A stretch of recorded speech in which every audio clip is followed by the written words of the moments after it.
Coucou tout le monde, bienvenue sur la chaîne, j'espère que vous allez bien, moi c'est Olivia. Si tu es nouveau par là, c'est simple, prends un peu de ton temps.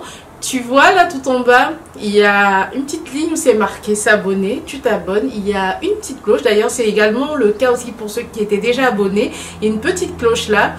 Tu cliques dessus et comme ça tu recevras toutes les nouvelles notifications quand je posterai une vidéo.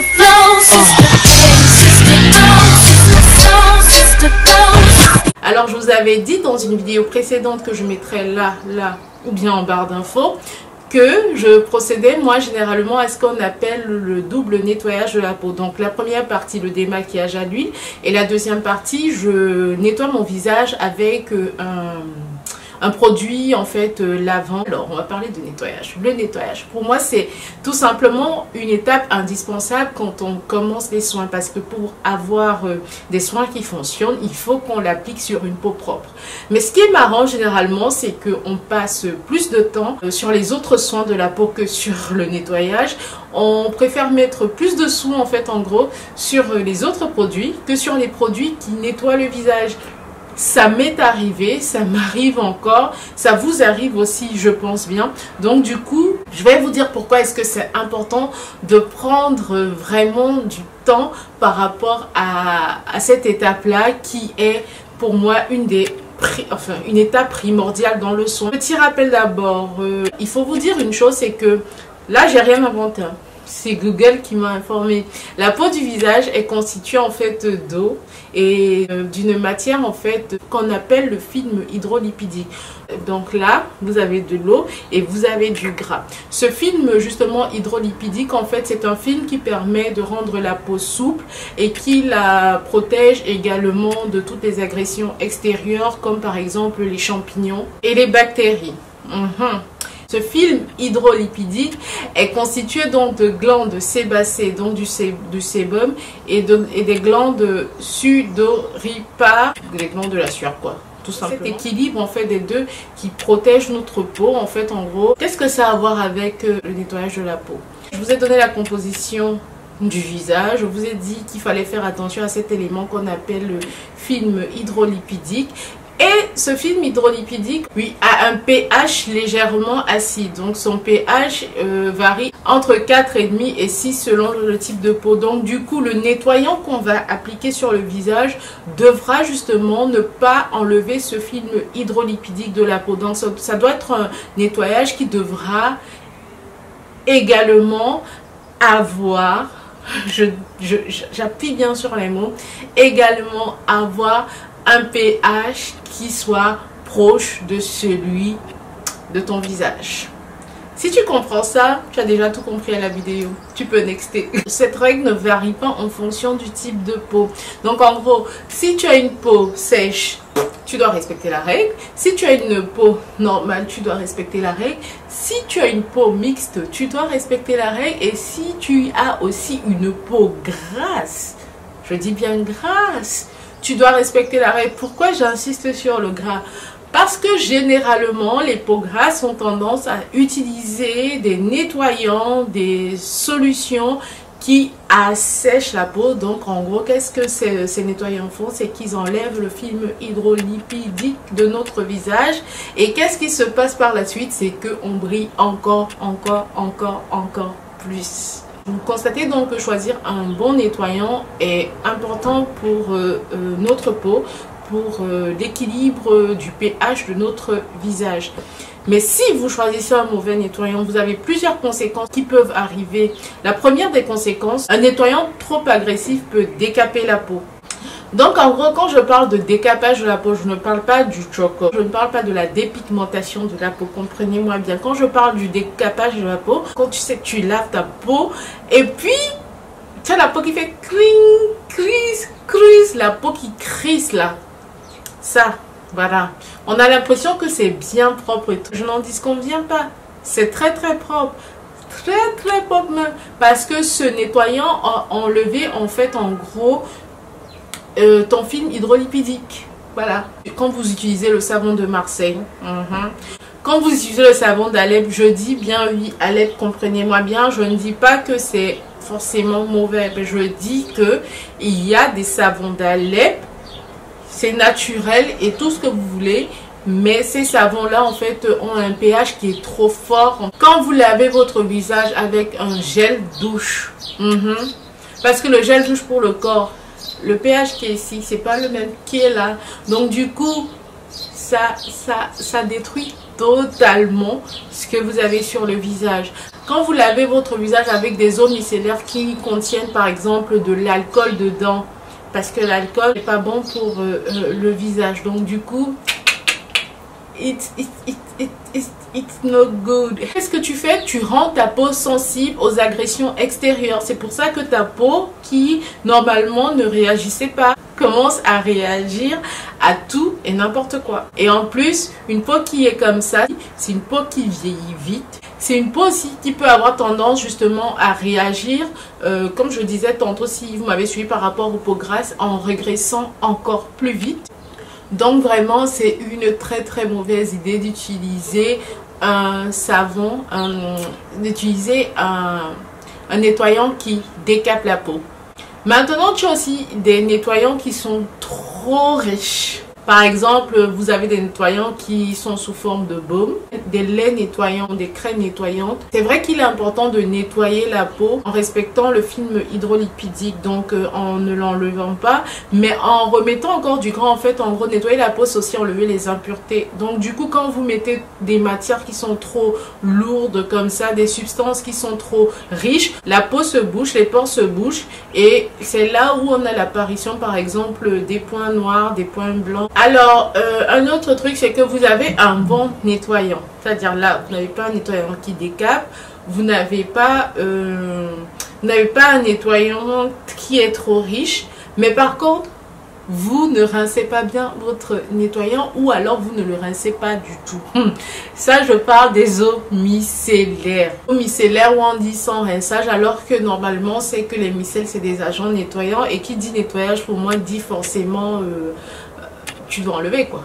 Tu dois enlever. Et même si tu décides de laisser un peu, ça ne doit pas être une habitude. En gros, c'est quelque chose de temps en temps, voilà, tu es fatigué et tout. Ça peut t'arriver, mais ce n'est pas quelque chose que tu dois faire quotidiennement. Je vois souvent des gens qui disent « Ah oui, mais nettoyer ma peau avec l'eau le matin, le calcaire, ça agresse trop ma peau, machin. » Oui, je comprends, ça je peux comprendre. Je comprends aussi que pour des effets pratiques, c'est bien d'avoir aussi ce type de produit. Ça encore, je suis d'accord. Mais comme je disais, laissez des produits nettoyants en fait, parce que les produits nettoyants, ce sont des tensioactifs, et les tensioactifs, c'est des produits qui moussent quoi. Et ces produits en fait, en gros, peuvent irriter la peau s'ils restent sur le visage. Il faut toujours nettoyer son visage après ça. Alors je peux comprendre que l'eau sur la peau, vous n'en avez pas envie. Mais maintenant, aujourd'hui, vous avez des petites lingettes humides et tu enlèves ton nettoyant. Ou alors si tu as un spray, c'est-à-dire oui, un spray thermal là, tu fais ça et ça te permet d'enlever l'eau sans que tu aies l'eau en fait du robinet qui peut être calcaire. Je vous ai parlé déjà de pourquoi est-ce qu'il faut choisir un bon nettoyant, les effets d'un mauvais nettoyant sur le visage. Mais maintenant, je vais vous dire comment reconnaître un bon nettoyant. Quel que soit ton type de peau, il est important de choisir un nettoyant qui n'irrite pas et qui ne dessèche pas la peau. Il te faut trouver un nettoyant qui respecte le film hydrolipidique, mais qui n'obstrue pas également tes pores parce qu'il est trop riche. Alors, qui respecte le film hydrolipidique. Pour choisir un tel type de nettoyant, on va pas se mentir, il faut quand même, voilà... Il faut faire, hein. Il faut essayer de chercher, de lire les étiquettes en gros, pas ce qui est marqué forcément en genre à l'huile d'argan. Non, je parle pas de ça. Je parle des différentes étiquettes. Aujourd'hui, on a des applis qui nous permettent de voir en fait comme Yuka ou alors Clean Project. Donc, il faut que vous regardez les tensioactifs qui sont utilisés dans la composition de vos produits. Et il faut que vous regardez également les éléments gras qui sont utilisés pour préserver votre film hydrolipidique. Quand vous allez voir des éléments comme sodium laurate, sodium cocoate, sodium taloate, sachez que ça c'est des tensioactifs en fait qui sont trop agressifs pour votre peau. Et ces différentes substances, on les trouve par exemple dans le savon de Marseille et dans le savon d'Alep également. Vous avez aussi le fameux SLS, je ne sais pas si vous connaissez le sodium red sulfate, c'est ça oui, qu'on retrouve aussi généralement dans les gels douche ou dans les shampoings, vous le voyez. Donc imaginez sur votre visage, c'est noé, c'est trop agressif, c'est trop décapant. Je vous ai donné les éléments à éviter, je vous dis maintenant les éléments qui respectent votre film hydrolipidique. Alors vous avez des tensioactifs comme le sodium laureth sulfate. Tout à l'heure j'ai parlé du sodium lauryl sulfate. Là je parle du sodium laureth sulfate qui n'est pas très bon, mais associé à certains ingrédients comme, alors je lis, associé à certains éléments comme le cocoamidropropyl bétaïne, il est vraiment plus doux en fait que le précédent ingrédient que j'ai cité. Alors vous avez des ingrédients comme le sodium cocoïl isatonique, vous avez également le décylglucoïde, bref vous avez tant d'ingrédients. Et je vous ai parlé des tensioactifs. Maintenant je vous parle en fait en gros des ingrédients nourrissants et hydratants qui sont là pour compenser en fait l'effet nettoyant des tensioactifs. Donc il faut dans votre produit que vous ayez des huiles végétales ou minérales, mais les végétales c'est vraiment beaucoup mieux. Que vous ayez des acides gras comme le stéarique acide, des humectants comme par exemple la glycérine. Pour reconnaître également un bon nettoyant, il faut que son pH en fait soit acide. Alors pour reconnaître en fait un pH acide, vous pouvez regarder chez Google, tapez le nom du produit et vous regardez sur Google en gros, vous tapez par exemple, je sais pas moi, nettoyant X et vous tapez pH et du coup il peut vous communiquer.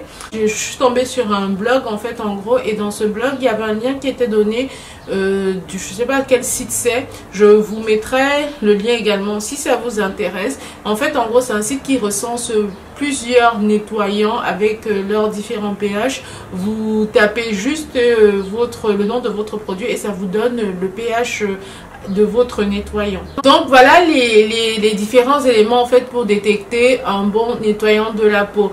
Alors je vous dis, c'est clair que moi-même je ne respecte pas forcément tout ça, mais il est que par exemple pour tout ce qui est savon, déjà je vais vraiment éviter d'utiliser des savons comme nettoyant quotidien. Alors il peut m'arriver, ça je mens pas, il peut m'arriver d'utiliser du savon par exemple noir pour mon visage, il peut m'arriver d'utiliser un savon lambda pour mon visage, mais au quotidien, tous les jours dans ma routine, je privilégie en fait d'autres produits, dont un, je vais vous en parler tout à l'heure.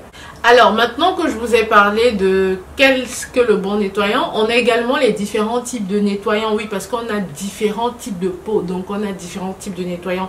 Il est vrai que quel que soit ton type de peau, le pH doit être acide. En fonction de ton type de peau, il y a des nettoyants qui sont plus adaptés que d'autres. Alors si tu as la peau sèche, donc je vais prendre un exemple. Moi je me lave le visage matin et soir, d'accord?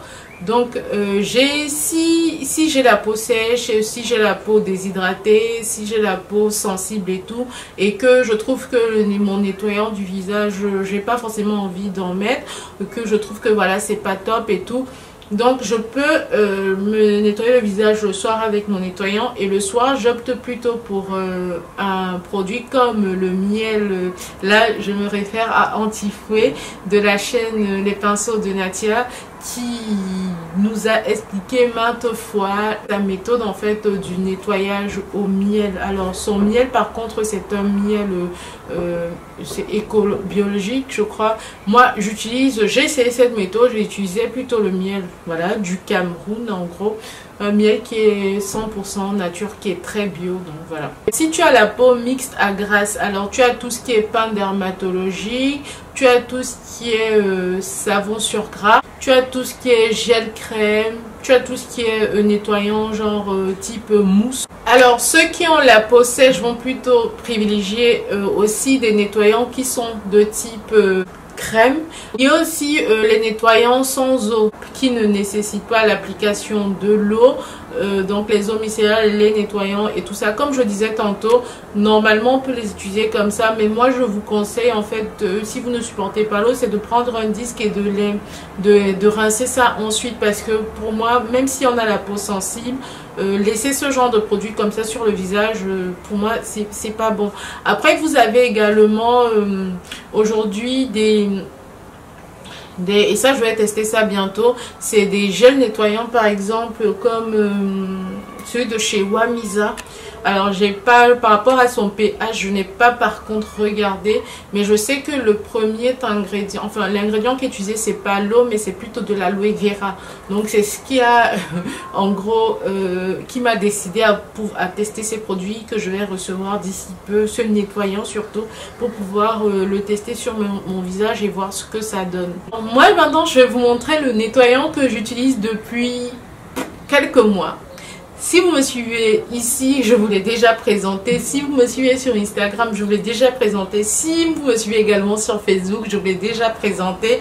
Il s'agit de ce nettoyant de chez COSRX. C'est le Low pH Good Morning Gel Cleanser. C'est une marque coréenne.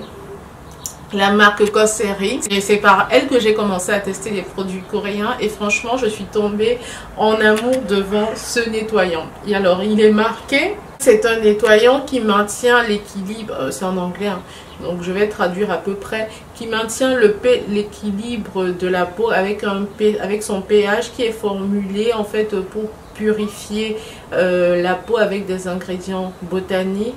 Son pH bas rend la peau douce, rafraîchie et souple sans pour autant l'agresser. 150 ml. Il ne coûte pas cher. Vous le trouvez sur YesStyle, Look Fantastic, Korean Style. Amazon également, vous le trouvez. Donc il faut que je vous parle de lui en détail aussi, d'accord? On va commencer par la marque COSRX. La marque COSRX est connue en fait en gros pour ses produits liés à tout ce qui est peau acnéique, peau grasse et tout. Ça, on va dire que c'est le produit chouchou de la marque. En fait, quand j'ai tapé COSRX, le premier produit que moi j'ai vu, c'était ce gel-là. Voilà. Ce gel est riche en produits purifiants, mais ce qu'il promet, comme je dis, c'est de ne pas justement déséquilibrant en fait en gros le pH de la peau. Donc il promet vraiment un nettoyage en douceur de la peau. Et croyez-moi, c'est vrai que c'est doux. Donc niveau compo, son pH 5,5. Donc on est dans on respecte bien le pH, donc qui était entre 4 et 6,5. Il contient des tensioactifs comme par exemple, je vous disais tout à l'heure, ça je lis, hein. Il contient des tensioactifs comme le cocamidropylbétaïne, le sodium laurométhylisethionate, des actifs hydratants et apaisants comme la glycérine et la lantoïne.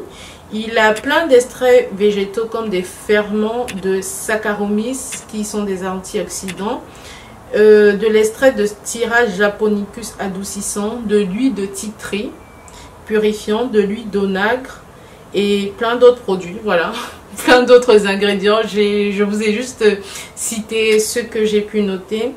C'est un gel transparent, il a une forte odeur de citrouille, donc si vous n'aimez pas l'arbre à thé, l'odeur en fait en gros, je ne sais pas si vous allez pouvoir supporter, mais moi franchement j'ai aucun problème avec ce produit là. Alors comment je l'applique? Et ça aussi, ça va faire une différence. Je m'explique. Pour bien appliquer en fait en gros son nettoyant du visage, il faut humidifier votre visage. Là tout va bien, le visage et le cou, hein. Vous prenez une noisette de votre produit que vous appliquez en mouvement circulaire comme ça sur votre peau et vous faites ça pendant 60 secondes. La méthode des 60 secondes, Olivia n'a rien inventé. C'est l'esthéticienne Nayamka Roberts-Smith qui a parlé de la méthode des 60 secondes.